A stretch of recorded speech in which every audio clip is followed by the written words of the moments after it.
Dobro večer.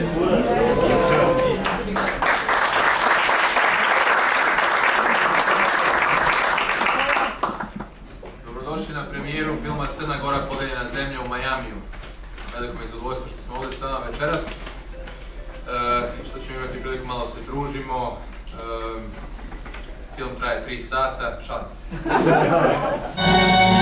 The last war in Europe took place in the Ukraine, where people who speak the same language and share the same history and religion were shooting at each other, while politicians...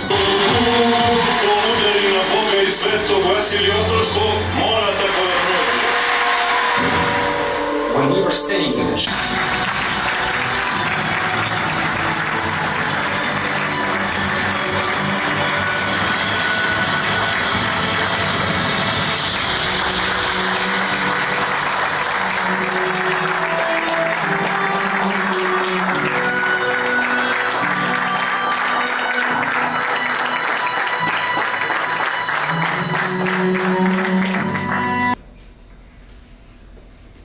Kako vam se dopao film? Sve si objasnio u sat 20 minuta. Dobro. Ako imate neka pitanja, vrlo rado ću odgovoriti na njih. A pre toga samo da se zahvalim od srca Majami Glasniku. Molim vas jedan aplauz za organizaciju.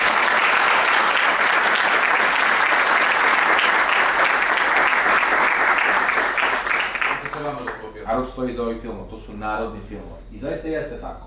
Mi nemamo podršku relevantnih institucija, nemamo podršku nekih moćnih korporacija ili šta već, ali imamo podršku naroda i to nam je možda najbitnije. Ako nema više pitanja, eto još jednom ću da se zahvalim Majami Glasniku, Damjanu Bunjku, svima koji su pomogli da se proširi vest i zamolit ću vas da podržite naš sledeći film o Republici Srpskoj.